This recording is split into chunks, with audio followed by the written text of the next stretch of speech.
Hey, welcome to another episode of Huddle Up with Mark, the Fun Coach. I'm Mark Duncan. This is the last Huddle Up episode of 2024, and I like to take this opportunity, one, to just thank everybody for tuning in to each episode. I hope that the tips and information that I've provided to you have been helpful.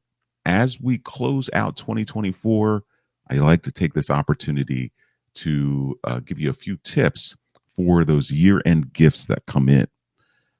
And many of you may know this already, but some of you may not be aware of this, especially if you are a newer nonprofit organization. So that when you get gifts that come in, and I'm talking primarily about checks now, there are some people that will mail you checks before the end of the year. And if you get a check from a donor, and let's say that check doesn't arrive until after the new year, but the envelope is postmarked December 31st or earlier, because of that postmark, you can count that gift as if it were received in 2024. Okay, so it doesn't matter that you didn't get it in the mail before December 31st. What matters is the postmark of that gift. What was the date that was stamped by the post office on the envelope? That is what determines whether or not you count that gift for 2024 or for 2025. Okay. And in addition to that, you're going to want to hold on to that envelope.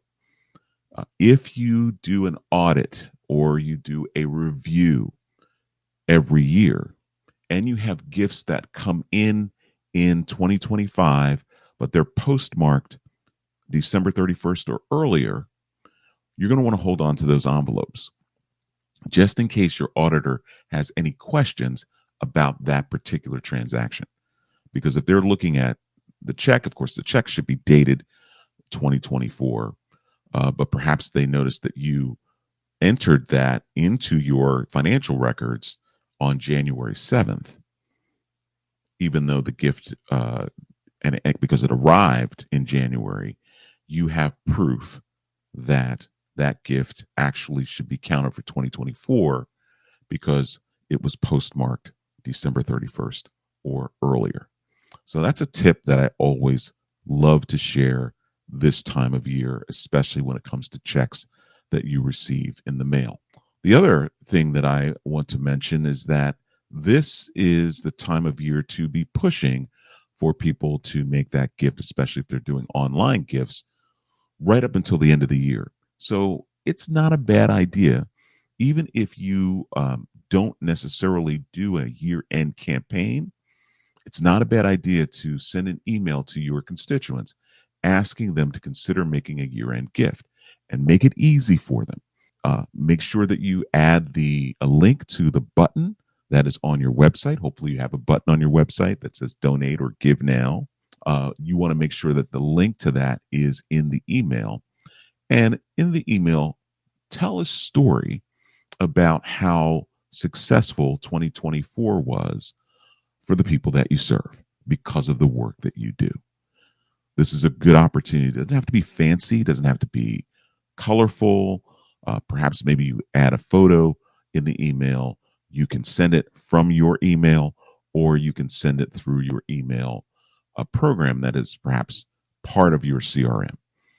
But I would suggest that you do it. Even if you did a direct mail campaign and you're waiting for people to respond to that, and those are usually checks that come in the mail, send an email anyway to those who you have good email addresses for and who have yet to give to your year-end appeal. It's a great opportunity, great way to push. And if you can schedule those emails, because many of you are probably going to take some time off between Christmas and New Year's, but there's nothing that's stopping you from scheduling emails to go out, especially between the 26th and the 31st, as a reminder that people can give before the end of the year.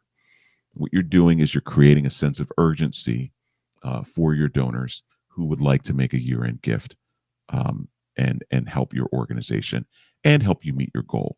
So if you're going to send that email, you want to make sure that you include three things. Okay. Same thing that you would for any kind of campaign. All right. Number one, how much money are you trying to raise? What is your goal? If you have set out a goal for your year end campaign, what is left to raise? Is it 5,000? Is it 3,000? Is it 2,500? Is it 10,000? What do you have left to raise for the remainder of the year? Make sure that that's in the email. Second, what's the money going to be used for? Now, if it's a year end gift, certainly it should be going toward your operating budget. If you have a special project that you're raising money for, great. You can certainly point to that. If it's a year end gift to your operations, then what you can focus on is something in particular that you've done this calendar year, or if this is the middle of your fiscal year, something that you're going to be doing for the remainder of your fiscal year that is already in your operating budget. So basically, what you're doing is you're asking for support for your operating budget, but you're picking something in your operating budget. Let's say it's a new piece of equipment that you're planning to purchase, already in your budget. You're now trying to raise money to offset that, or maybe even cover it entirely, which allows you to free that money up that you've budgeted for other things in your operating budget. So you see how your year end giving, even if it's to annual operations, can support a particular project, a particular item in your budget, anything that would be appealing to your audience and can help support the bottom line at the same time without you just saying, well, it's just for operations. Because I know many will shy away from focusing on operations because many of us think about things like salaries and other things that perhaps people would not give to. And an annual gift to your bottom line is critical because it's about the people that you serve. Okay. So, and of course, the third thing is by when? And that would be by December 31st. That's easy. So, how much money do you want to raise? What's that goal that you need to raise before the end of the year? What is it for? What's the purpose? And if it's for annual operations, pick something in your annual operating budget that would be appealing to your donors, whether it's a program that you're already running for kids or for adults that's really impacting the lives of the people that you serve, a piece of equipment, whatever that may be.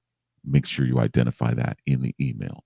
And then finally, when is the gift due by? When do you need to have those dollars in the door by? And that would be December 31st. Okay, so a bunch of information there. I wanted to share with you as a way of closing out 2024. Make sure that you are soliciting your constituents to give at the end of the year. Make sure that you're asking them for a gift and telling them what it's for. How much do you need before the end of the year? And of course, the deadline is December 31st. And again, don't forget what I mentioned at the top of this video, and that is about your mail that comes in. If it's postmarked December 31st or earlier, even if it arrives in January, you can count it toward 2024. I hope this has been helpful to you.